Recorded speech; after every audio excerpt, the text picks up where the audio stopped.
Hey there everyone, I'm Todd Nauck and I'm back with a brand new sketch video. This time I'm drawing Psylocke from the X-Men on a sketch card. As I often do, I'll give you some tips and tricks and answer a lot of your questions here during this video.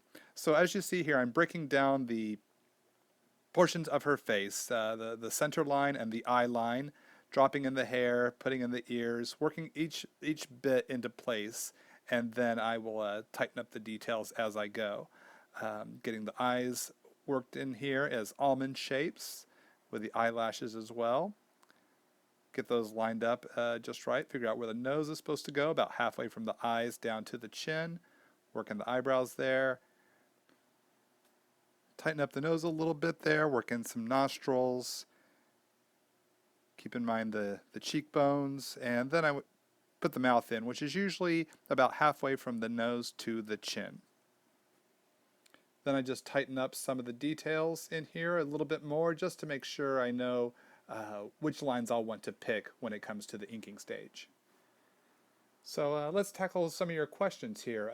Jason LaRouche on YouTube asks, when sketching, how do you maintain your focus without any annoying mental distraction?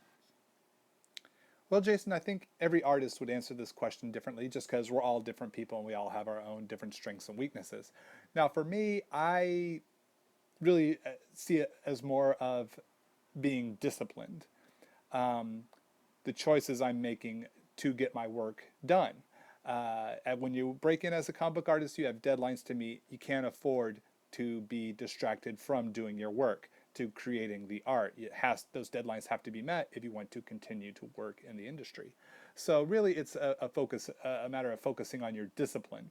I like to have the TV on while I draw, so that can be a distraction, but it's not a detrimental distraction. If I was obsessing about playing a certain video game, then that would be keeping me from actually doing my art, and that would be a negative distraction. So you really want to consider what's going on, what's in your environment that is distracting you, and maybe take those elements out so that you can set yourself up to win when you're doing your art and be able to perform at your best. So really it's different for every person, and you just need to check your environment and what it is that distracts you and try to get those things out. Hope that helps. So as you can see, we've moved into the inking stage here, and I like to use multiliners, whether they be Copic or Pigma Micron. So right here I'm using a purple Pigma Micron pen because I think it would look cool with when I color Psylocke's purple hair. So what I'm doing here is cutting in with the blocks of hair, creating the illusion of strands of hair, but I don't have to draw each individual strand. Want to keep nice flow and life to the line, and that takes a lot of practice, especially those long swoops of hair. It takes a lot of practice.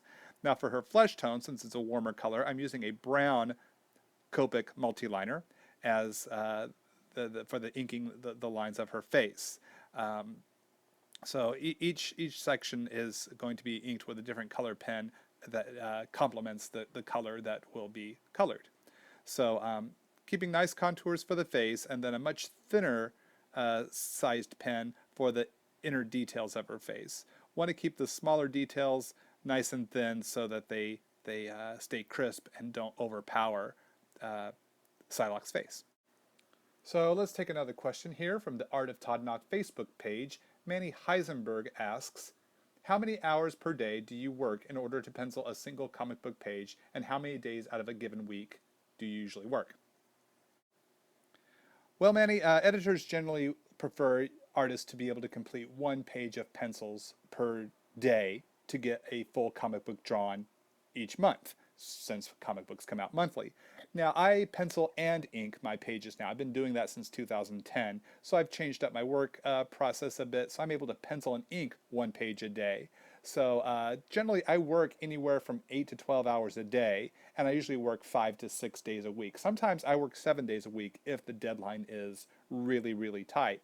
So it's a lot of work. It's not for the weak-hearted. You got to really have a lot of stamina to pencil and possibly ink, but at least get the art done, whichever art job you do in the industry, to get your deadlines met and get the work done at the highest quality possible. Thanks for that question, Manny. I hope the answer helps, and let's take a look at another question here.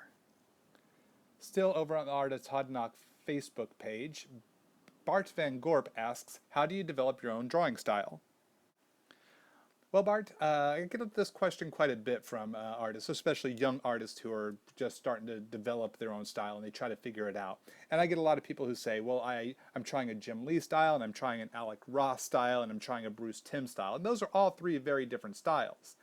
And you want to be careful which style you work in, because if you get a job in a certain style but you prefer to draw in a different style, you might be pigeonholed or stuck drawing in that style you broke in on.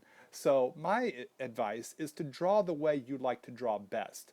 Don't worry too much about style or finding your style. I believe that through just continued practice and studying the real life, real world, and translating that onto the page, your style will develop, or your style will find you. So I would encourage people not to focus so much on finding one style, but finding out how to draw things the best that you can. People, backgrounds, storytelling. The more you focus on that, your style will emerge, and that's when you know it's coming true from you. So don't try to draw like Jim Lee. Don't try to draw just like a certain artist, because those artists already exist. Develop your own voice, and that can take time. So you don't have to rush into it. You don't have to struggle to find it. Just have fun, and it will come about in your time. A lot of us are inspired by our favorite artists, and that's okay. That's totally cool.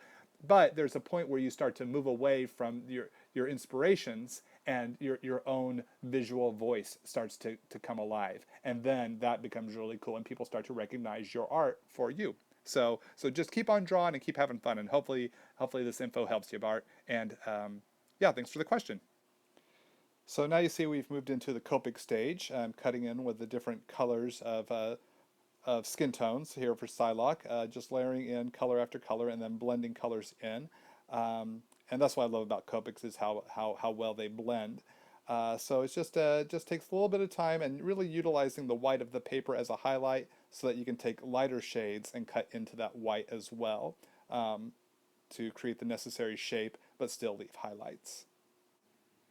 So we'll take another question here, again from the Art of Todd Nauck Facebook page. Tari Owe asks, who are your influences in the comic book industry, and what advice would you give someone who's trying to break into the industry?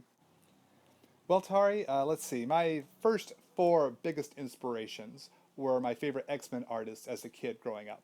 So that would be Arthur Adams, Rick Leonardi, Walter Simonson, and Alan Davis. All fantastic artists, all artists still working in the industry today. So those are my biggest inspirations. But I have since then been inspired by so many other fantastic artists. One thing I love about comics is that there's always great talent to be inspired by. So as far as breaking into the industry, the main thing you want is to be seen, and going to conventions is huge. If you can make it to a convention, have your storytelling samples in your portfolio ready to show. Storytelling samples, not just pinups and covers, but show that you can tell a panel-to-panel story. That's what editors need to see. They're very, very keen to see that. So have that ready to go, or have your own comic. If you've made your own original comic, have those to show. Editors want to see that you have a passion for creating comics, and if you have a comic book, it shows that you can see a project all the way through to the end product, and that speaks volumes to editors. But you don't have to just go to conventions. That's just one component. The other daily component is post on your social networks. Post your storytelling samples or your original comic book pages on your Tumblr account, your DeviantArt account, Twitter, your Facebook. Create a Facebook fan page, whether you have fans or not. Create that so it's public and that editors can go there to see your work, and also on Instagram as well. Now, one thing you want to make sure is when you're posting this stuff, you're going to hopefully start building up an audience of people that come by, see your work, like you, they start to follow you. Hopefully you start to slowly build heat about your work.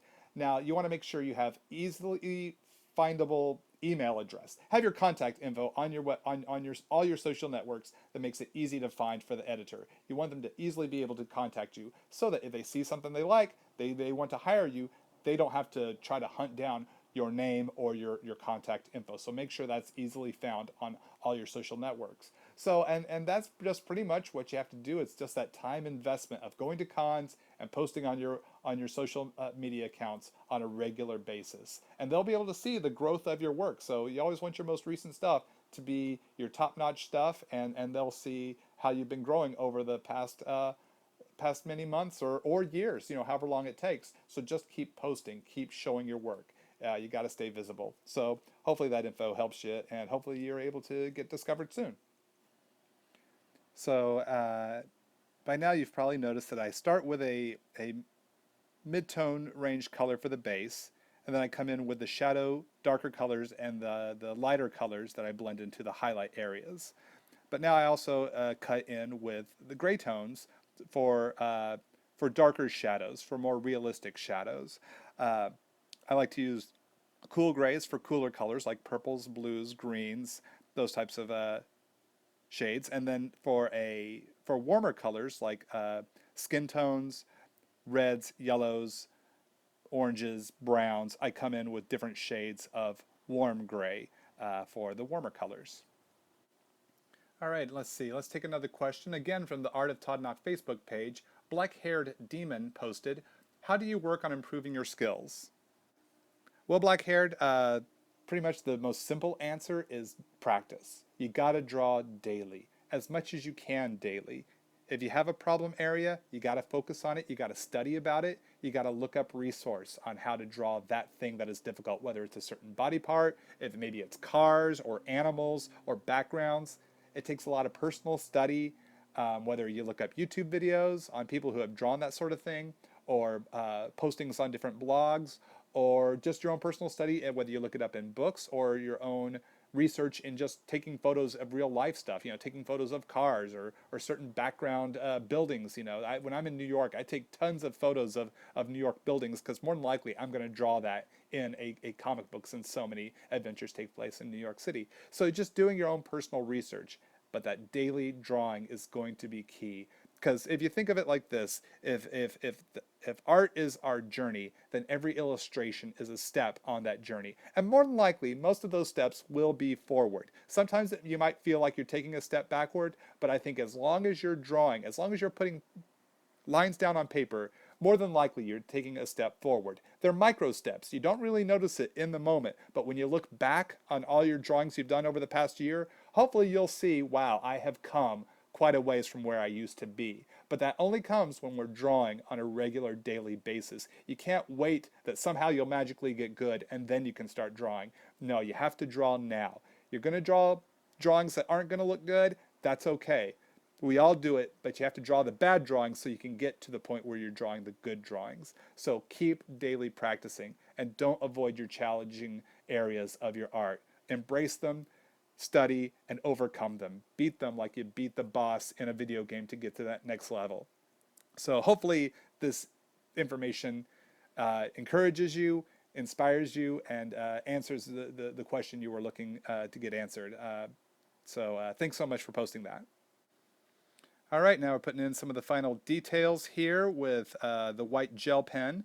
I like to use the Uniball Signo white gel pen. I get these at jetpens.com as well as my local art supply store.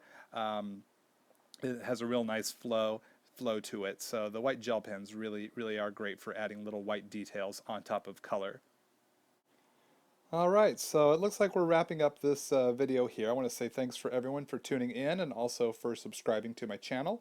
If you like what you see, feel free to give me a thumbs up. I appreciate that support. And if you're on any of the other social networks like Twitter, Instagram, Facebook, Tumblr, DeviantArt, feel free to swing by my accounts and give me a follow. You can interact with me there and see a lot more art that I post on a almost daily basis. So all those social networks are linked below in the video description, and if you're on any of those links, you can easily find me there. And if you want to see a scan of this illustration, feel free to click on the link in the video description as well. I'll be back soon with another video. Take care, everyone. See you soon.